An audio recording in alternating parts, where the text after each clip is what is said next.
Welcome to Tax Tips and Tea. My name is Lynette. I'm with AT Pros, and today we are going to talk about a fun topic that I don't think really people talk too much about. We know about it. Every woman knows about it, but we don't talk about it too much. And that is the double standard nobody talks about. So it's about assertive versus aggressive and the standard applied only to women.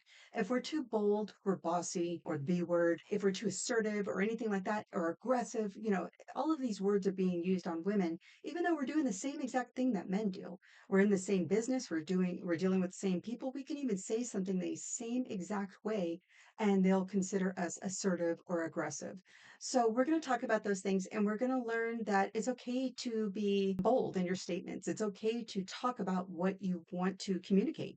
And there's ways that we sometimes play it down. We kind of become a little bit, timid, or maybe we soften the words a little bit so that no one feels threatened. But there is a way to do it without becoming or sounding too bossy, but then also being able to get our point across. So let's go ahead and dive in, and we're going to just go over some things that might be able to help you learn how to maybe reword a few things so that you still get your point across without losing that confidence and that making sure that your point is being made. So the double standard in action.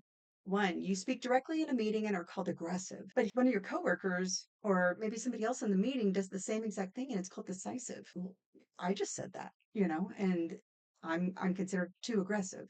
Another one is you push back on a client's request and get difficult. He negotiates and gets professional. So when you try and negotiate something or you try to talk to the client and that, then he gets defensive. But then when he tries to negotiate it, it's becoming he's professional.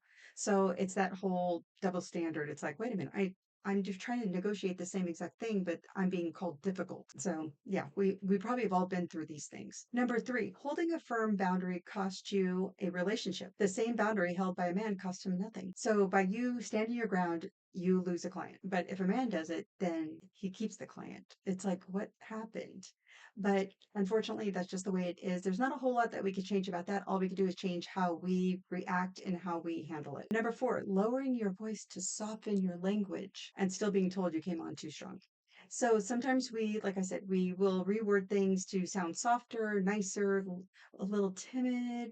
We don't want to be too bold. We don't want to be too assertive. But then we're still being told that we're too assertive, aggressive, bossy, whatever.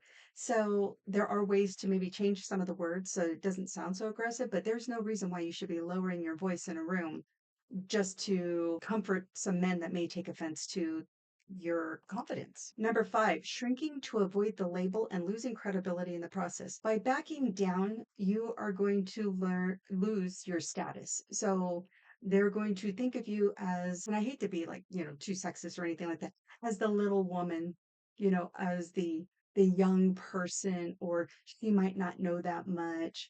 But we may be showing people that it's okay to intimidate us. And so we're shrinking to avoid that label, to avoid being too bossy or too assertive or too aggressive, when it really all we're trying to do is be confident. Number six, exhausted by the calculation required before every professional interaction. Let's say that you know that there's some people on your client list or whatever that they get a little like defensive when you try and be confident or set boundaries. And then all of a sudden they become a little negative back to you. And you're like, what just happened? We can't teach them. All we can do is teach ourselves.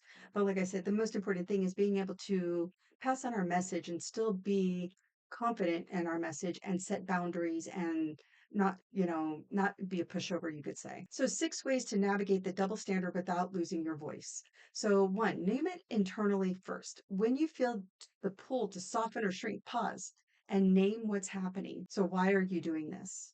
This is the double standard. And it's a thought that interrupts the automatic response. So you have to stop for a minute when you feel like you're starting to just pull away from the conversation, you're pulling away from your confidence, the voice that you're trying to portray. Yeah. So put it down on paper and figure out why you're now shrinking. Number two, build your communication style. So assertiveness is skill. It's not a personality trait. Clear language, direct request, calm delivery. Practice these until they are your default. You can be assertive. You can be aggressive. You can be confident, but just make sure it's in clear language so that the person that you're communicating with just knows that that's your communication style. So when you practice it and you learn it, and that is how you talk and how you present, then you're going to learn something and you're going to come off a little bit more confident, a little bit clearer. And maybe those people that at one time thought you were a little too aggressive or that are just going to say it's confidence. I think there's a fine line between aggressiveness and confidence, and some people get those lines blurred. Not us. If we're confident and we're coming across as aggressive, that's not on us, that's on them. But there is that fine line, and there is a way to maybe go more into the confidence area when you're talking to certain people rather than the aggressive side. Number three, choose your battles carefully. Not every instance of the double standard is worth addressing in the moment. So let's say that someone does kind of do that. You know it's a double standard. Pick your battles. Sometimes you just got to let it go. Sometimes you need to speak up for yourself. But just pick your battles because it can be exhausting trying to prove your your level of ability or whatever every single time someone talks down to you. So just put and make sure that you are in the right when you do it. Number four, let the work speak first. In environments where the standard is unfair, results build credibility faster than confrontation. Do the work, build the record, then speak from it. I posted a video about being the kind of like the smartest person in the room to show your confidence through your knowledge. So that is a video that I'll link it in this video so that you can go directly to it. But it's definitely a good watch also because it's basically how you could stand in front of, a group of men or in a large group period. It could be mixed. And being able to be confident in the way that you communicate and showing them which, when they look at you, they're like, does she know anything? You let them know by what you do and how you present. So I'll link that in the video at the end of this. Number five, find your allies. So the people who see the double standard and name it on your behalf are worth their weight. Build relationships with them intentionally. If there is a gentleman in your office or is a colleague, or maybe it's someone that you work closely with in your own personal office, maybe you're the owner and you have work with them, and maybe it's something you maybe even tag team. You go to events or presentations together to build your clientele together, but find your ally and talk to them and run these situations or scenarios with them and see if they have any input. They may be able to point out a few things that maybe will change the way that you communicate a little bit too. So if you have a gentleman that is an ally, you could say, and he's like, yeah, that was a total, they did you dirty. Maybe you could just say, can I bounce some things off of you? And maybe you could tell me what part of my dialogue is being considered too aggressive or too assertive or too bossy. And maybe they could give you some pointers from a male's point of view to help you out also. Number six, stop apologizing for clarity. So if someone says anything to you, say that you're a little too aggressive, don't apologize for being too aggressive. Just learn to be a little bit better in your communication style. So, but you should not have to apologize just for talking about your points and trying to be as clear as possible with confidence. So, what the experts say. So, this is a quote from Betty Davis actually.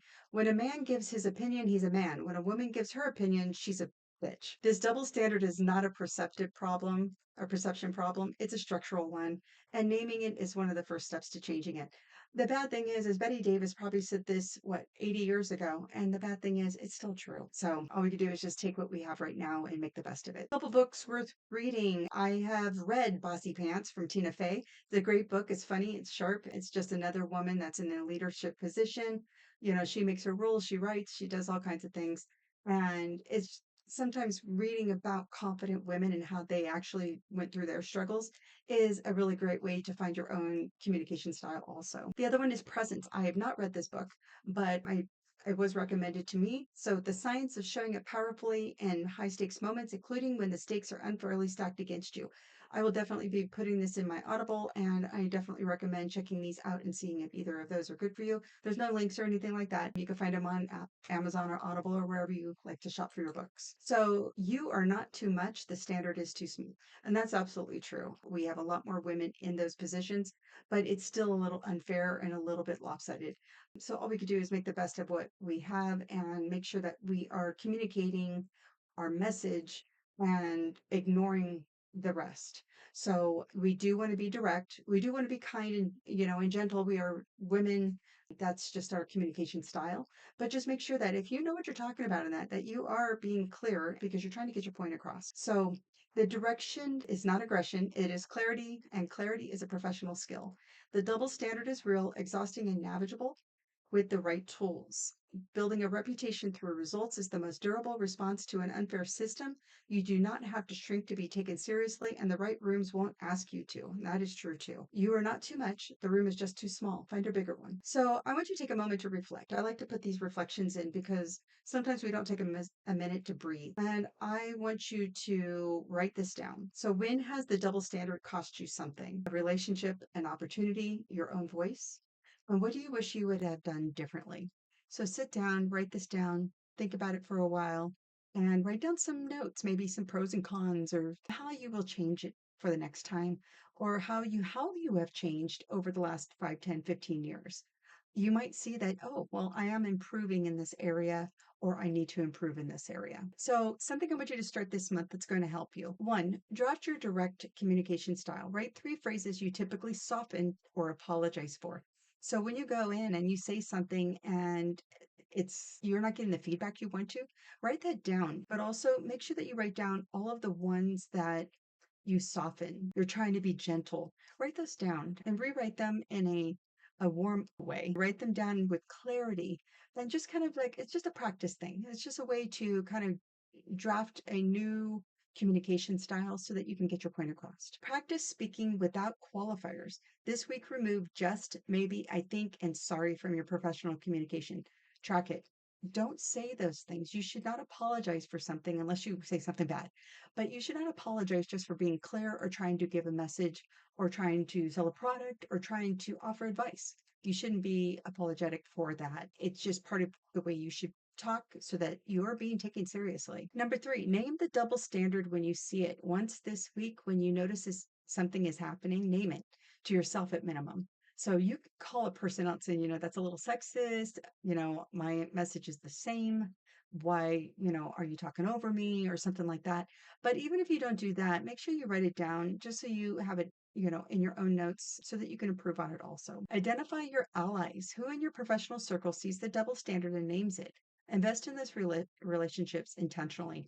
Now, when you work with someone that you trust and they respect your relationship, they respect you as a professional, they're probably going to refer those type of clients to you. So it's someone, if you work with a mentor or something like that, make sure that you work with them to build a networking relationship if it applies. If it doesn't apply, that's fine too. You can still work with them. You can still bounce questions off of them, communicate with them, everything like that. But, identify your allies, and those are the people that you're going to want to work with anyways. Number 5, read one book on women and leadership. So Bossy Pants, Presence, Lead from the Outside, pick one of them. Start reading about it. It's okay to take an afternoon off and read for business versus pleasure. Sometimes they're still fun to read. So it will make you a better employee, business owner, or just to have better communication skills. So I definitely recommend doing that. All we could do is improve. So that's the end of it. But thank you so much for attending.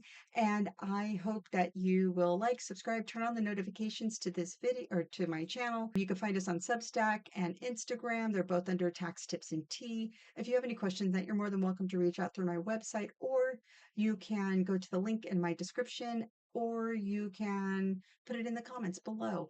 But anyways, I thank you so much for being here. We appreciate you. And let me know if you have any questions. Have a great day. Bye.